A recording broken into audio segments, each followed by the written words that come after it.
But because I have an absolutely terrible map memory and I haven't been living in Perth when all these new bike paths were built, I thought I'd act like a complete newbie, ride around the CBD and try and get into the CBD from different directions, just to see what it's like as a brand new commuter trying to come in from the north, the east, the west, the south, etc., and just see what the experience is like.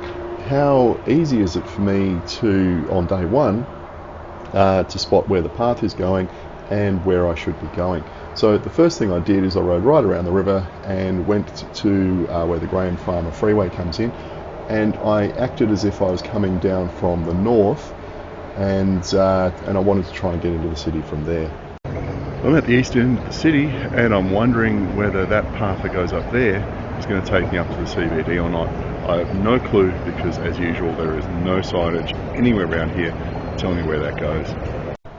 Well, that wasn't exactly the best start. I would have just carried on there going goodness knows where. But I've been up here once before, and look, there is a sign at the top of the hill, so you've got to get up here to find out where to go, and it's not easy to read. Now, where I was at that tree, I should have been able to work out where to go, left or right. You can see up on the left there's a sign, but from experience it's too small to actually be able to read from far enough back to make a decision. So I thought, right, I'll go this way, and oh, okay.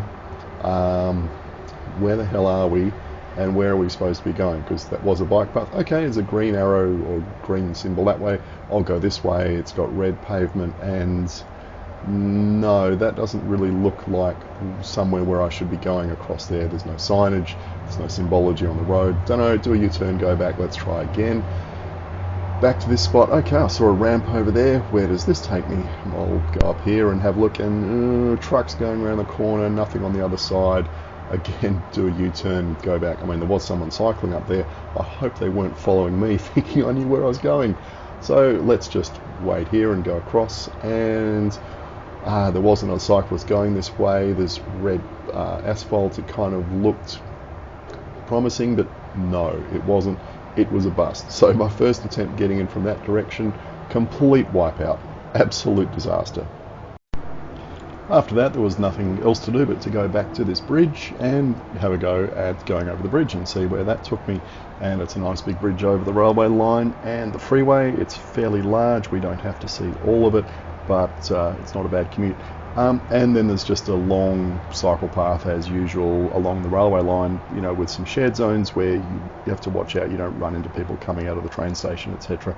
Through this little construction where I managed to find my way through, and I got to these lights and thought, okay, I'm going to turn left and head over this bridge into the CBD, and that was all good. And then I thought, okay, I know where I am. I'm going to go back down to the river and I'm going to pretend I'm coming over the causeway and see what it's like to take all these exits that go off to the right. So took the first one and discovered this is very much, I think, more a pedestrian only kind of route. It just kind of it ends in that, and I thought, nah, dead loss, U-turn, go back, try again. Had a look at that one and thought, no, that's no good either. Not much chop for cyclists. So I just kept on going around the river, and look, as bad as this wayfinding might be, the paths that you take to get to the edge of the city are fantastic. Imagine being able to ride all the way from, say, Homebush Bay to the edge of the CBD, like coming over the Anzac Bridge, without hitting a single traffic light or intersection. I mean, that's how good it is. So just keep that in mind when I'm, running through how difficult this can be, because compared to Sydney, it's really not that difficult. So this is a cyclist only crossing on this side. Pedestrians go on the other side where that lady was, and we'll just have a look at what it's like to then go into the city. So some of these roads going up have got bike lanes. Obviously this one doesn't. I'm not exactly sure why, but this would take me straight up the St George's Terrace, and I just pulled in here to the Duxton Hotel for a look. And what did I see? They out the front they have hire bikes, so if anyone from council wants to come over and have a look, they could stay at the Duxton, hire some bikes and do all this themselves. Now this is what it's like coming from Elizabeth Quay. I think it's up Barrack Street. You can see it's cycle lane almost all the way up, green most of the way. Didn't particularly like standing there with all those cars turning left across my bow. I thought if one of them cuts the corner a bit, I'm going to get wiped out, but it was all okay. And then most of this, I think, has cyclists get a 3-second priority at these lights, and as you can see, it cuts straight across the city north to south, and there's cycle lanes on both sides of the road, so all good.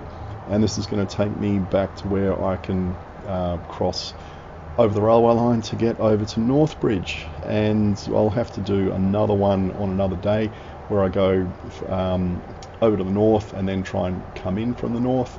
I didn't get to do that on this particular day, but I think what you can see is, yeah, I kind of blundered quite a bit coming into the city, but the blunders weren't that bad. There's quite a few options coming in. The wayfinding is pretty it's not good. There are maps online. I had a look at them. They're pretty hopeless as well. But just doing what I did, just wander around and find different ways. You really only have to do it once, and then you got your route worked out. So all up, it's good and bad. But as a commuter, is it encouraging or discouraging? Look, I think if you're doing this for the first time and you're coming at 7 in the morning, there'll just be this constant stream of other cyclists coming in, and just kind of follow one of them and you'll probably get to where you need to go. But what can we learn from this in Sydney? I think wayfinding signage for first time users, it's really important. People that have done it once or twice, they know where they're going, they don't need all the signage. But for the first timers, if you want to encourage people to get on their bikes and do this kind of stuff, you need to make it really easy and super intuitive for them to find their way. Otherwise, building this infrastructure, it's not going to be fully utilised, because there's going to be a lot of people that just give up and go, oh, it's just too hard to find where I'm going.